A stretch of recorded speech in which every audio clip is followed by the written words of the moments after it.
जतिन, कैलाश गहलोत आम आदमी पार्टी से बीजेपी में आए, इस स्विच की पटकथा बीजेपी में कैसे रची गई, जरा ये बताइए। और नजफगढ़ से जो भिजवासन भेजा गया। देखिए, मैंने आपको पहले भी जब बता रहा था कि बीजेपी अपना जो बेस बनाना चाह रही है वो पुराने वोट बेस को जोड़ते हुए, जो पंजाबी पॉपुलेशन उनसे किसकी जो बनी और जाट, तो इस केस में उनसे बहुत समय तक वीरेंद्र सचदेवा टच में थे और वो चाह रहे थे कि उनको लाया जाए। फिर जब अरविंद केजरीवाल जेल में थे, कुछ उन्होंने गवर्नर से मुलाकात की, कुछ वहां पे भी कुछ एक थोड़ा सा हम कह सकते हैं कि कुछ प्रोसेस को एक्सपेडाइट किया गया और उस तरह से वो आए। पर पार्टी प्राइमरली चाहती थी कि वो नजफगढ़ से ही चुनाव लड़े, पर उनका मन भिजवासन से चुनाव लड़ने का था। शायद उनका पर्सनल फीडबैक था कि नजफगढ़ में थोड़ी सी एंटी कंपेंसी। ओके, कैलाश गहलोत के आम आदमी पार्टी छोड़ने की क्या कहानी है? ट्रस्ट फैक्टर, सिर्फ एक ही कहानी है। क्योंकि कैलाश गहलोत आम आदमी पार्टी के बहुत पुराने नेता हैं, बहुत सीनियर नेता हैं। अगर आप अगर आप देखें तो आतिशी से बहुत सीनियर है। तो नंबर 1 सबसे जो ट्रिगर पॉइंट अगर आप मान लें, हम जो आउटसाइडर की तरफ से देखें कि ट्रिगर पॉइंट क्या रहा कि जब आतिशी को पिक किया गया as the replacement chief minister, तो वो एक ट्रिगर था और वो बहुत बड़ा ट्रिगर था, एक बहुत बड़ा धक्का भी था कैलाश गहलोत के लिए। तो ये तो आउटर में जो हम सब ने देखा, इंटरनली क्या क्या जो थी। अगर आप जो बीट रिपोर्टर्स हैं आम आदमी पार्टी के, और हमेशा एक बात होती थी कि ये क्या हो रहा है, क्योंकि सारे जो और कैबिनेट लीडर्स होते थे आम आदमी पार्टी के, उन सब की फाइलें फंस जाती थी, कुछ क्लियर नहीं होता था। पर कैलाश गहलोत जी की फाइल ट्रांसपोर्ट डिपार्टमेंट की फट से क्लियर हो जाती थी। बाकी सारे डिपार्टमेंट्स मतलब वो चक्कर काटते रहते थे उनकी फाइल्स।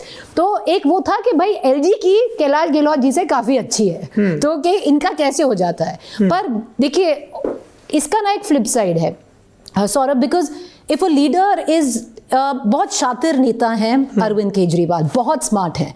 अगर आप देखें 2024 में जब वो जेल से कितना प्रचार के लिए सिर्फ 20 दिन के लिए बाहर आए थे, आपको याद है उन्होंने एक रैली में ही, क्योंकि he had nothing to lose, उन्होंने एक नैरेटिव क्रिएट कर दिया, दिल्ली में नहीं यूपी में योगी बना अमित शाह, जो उन्होंने वहां पे क्रिएट किया। So he is very smart. But what also happens is when a leader is at the caliber of Arvind Kejriwal, there are a lot of trust factors, lot of trust issues. So there has always been a trust factor. Of course, trust but there's a long list. बहुत योगेंद्र यादव, कुमार विश्वास, प्रशांत भूषण। मैं इनकी बात कर रही हूँ कि एक ट्रस्ट डेफिसिट बहुत ज्यादा रहा है कैलाश गहलोत जी के साथ। अब आम आदमी पार्टी इसको कहेगी कि देखिए कि उनकी इतने ईडी केसेस थे, ये तो थोड़े डर गए और चले गए। ऑफिशियल एक्सप्लेनेशन ये है, पर इंटरनल एक्सप्लेनेशन ये भी है कि कभी उनको इतना ट्रस्ट कर नहीं पाए अरविंद केजरीवाल। ये जब बातें चलती थी कि देखिए एलजी से क्लोज हैं, it reaches the supreme leader also of a political party. तो एक area of doubt gets created. Number 1. Number 2, Kailash Gehlot would have wanted to, मतलब वो उनको एक ग्लिमर थी कि आतिशी की जगह उनको बोला जाएगा, क्योंकि सीनियोरिटी में बहुत ऊपर थे वो आतिशी से। So that was also maybe an ego, ego was hurt. Political ego is very very fragile. So and that BJP ने ऐसा क्या प्रॉमिस कर दिया होगा? यहाँ अच्छे खासे मंत्री थे। देखिए, मंत्री थे पर कब तक रहे वो बहुत बड़ी मतलब क्वेश्चन मार्क था। और एक के बाद एक सारे नेता जो आम आदमी पार्टी के थे जेल जा रहे थे। अब हम स्टूडियो में बैठ के यही कहते थे कि देखिए अगला नंबर कैलाश गहलोत का ट्रांसपोर्ट डिपार्टमेंट का, एक मतलब केस तो कर ही दिया था, अब वो फाइल खुली थी, अब ईडीपो को जब एक्ट करना था उस पर करे। तो ये सारे इश्यूज थे, पर मुझे लगता है नंबर 1 इशू था ट्रस्ट फैक्टर।